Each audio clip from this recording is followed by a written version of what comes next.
और थोड़ी ही देर में बाइडेन और पुतिन की वीडियो कॉन्फ्रेंस पर बातचीत होगी। यूक्रेन रूस तनाव पर बाइडेन और पुतिन बातचीत करने वाले हैं। अमेरिका को शक है कि यूक्रेन पर हमला करने की दरअसल तैयारी कर रहा है रूस। जनवरी में रूस यूक्रेन पर हमला कर सकता है, ऐसा यूएस इंटेलिजेंस रिपोर्ट दावा कर रही हैं। और इसी आधार पर अमेरिका को यह चिंता है कि रूस जो जमावड़ा कर रहा है अपने सैनिकों का यूक्रेन के पास, वो दरअसल हमले के मद्देनजर कर रहा है, यानी हमला करना चाहता है यूक्रेन पर। और अब इसी परिदृश्य में बातचीत होने वाली है पुतिन और जो बाइडेन की अब से कुछ देर बाद। इस पर हमारी नजर लगातार बनी हुई है क्योंकि ये बहुत बड़ा घटनाक्रम है।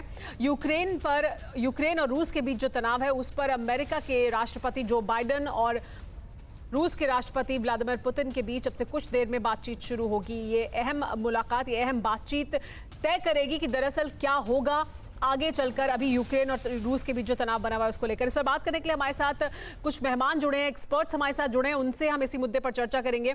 हमारे साथ रामेश्वर सिंह जी मौजूद हैं जो मॉस्को से हमारे साथ जुड़े हैं। हमारे साथ सांता मिश्रा जी मौजूद हैं जो वॉशिंगटन डीसी से हमारे साथ जुड़े हैं। और सुमित चौधरी मेरे सहयोगी हमारे साथ मौजूद है इस चर्चा में।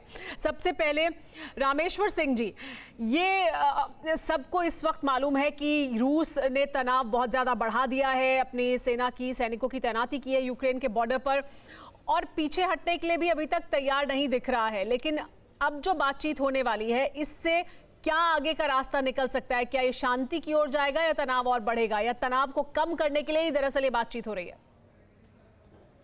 जहां तक हम लोग जो समझ सकते हैं कि तनाव को खत्म करने के लिए दोनों देश ये वार्ता आज करने जा रहे हैं कि इसकी बहुत जरूरत है।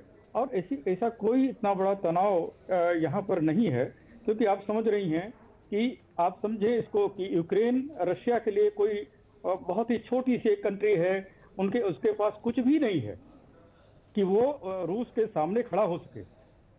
जिसके पहले भी बताया गया है, यहाँ के जनरल्स ने बताया, उनको कुछ घंटों का, कुछ मिनटों की जरूरत है कि वो यूक्रेन को अपने कब्जे में कर सकते हैं। लेकिन ऐसा नहीं करेंगे। वो कहते हैं हम भाई हैं, हम तीन कंट्री जो हैं रशिया, यूक्रेन और बेलारूसिया, हम एक ही जड़ से निकले हैं, एक परिवार हैं, हम ऐसा कभी नहीं कर सकते।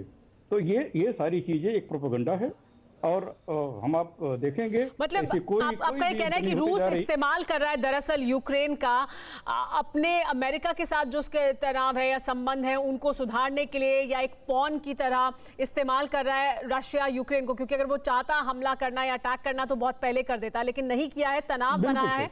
तनाव बनाने के मकसद ये है कि वो कुछ हासिल करना चाहता है अमेरिका के साथ बातचीत के जरिए। इस पर बात करते हैं, हमारे साथ सांता मिश्रा जी मौजूद है। सांता मिश्रा जी, क्या अमेरिका में भी इसको इसी तरह से देखा जा रहा है? क्योंकि इस तरह की रिपोर्ट्स भी सामने आई हैं कि ऐसा समझा जाता है कि रूस इस्तेमाल कर रहा है यूक्रेन का दरअसल सैंक्शंस को कम करने के लिए और अमेरिका के साथ जो उसके तनाव है, संबंध है, उनको और बेहतर करने के लिए, या बहुत कुछ और उससे हासिल करने के लिए। क्या ऐसा परसेप्शन है अमेरिका में भी?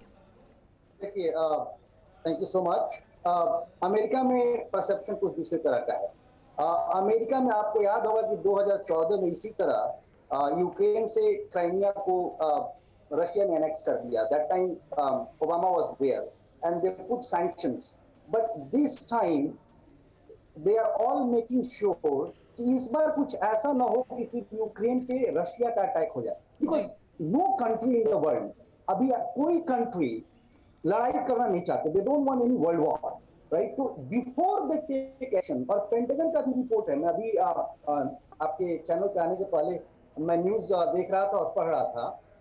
मैं आपको बताऊं बड़े ऑन अ सीरियस नोट कि पेंटागन का भी रिपोर्ट है कि जनवरी एंड तक हो सकता है। दे आर नॉट कंफर्म कि व्लादिमीर पुतिन की जो सेना है जो जी ठीक है। तो सांता जी, आप ये कह रहे हैं कि अमेरिका में परसेप्शन अलग है, वो ये समझते हैं कि ऐसा हो सकता है, क्योंकि रिपोर्ट्स भी ऐसी सामने आई हैं जो ये कहती हैं कि जनवरी तक रूस अटैक कर सकता है यूक्रेन पर, और ऐसी किसी भी घटना को रोकना चाहता है अमेरिका। परवाह देश की, सोमवार से शुक्रवार रात 10 बजे TV9 भारतवर्ष पर।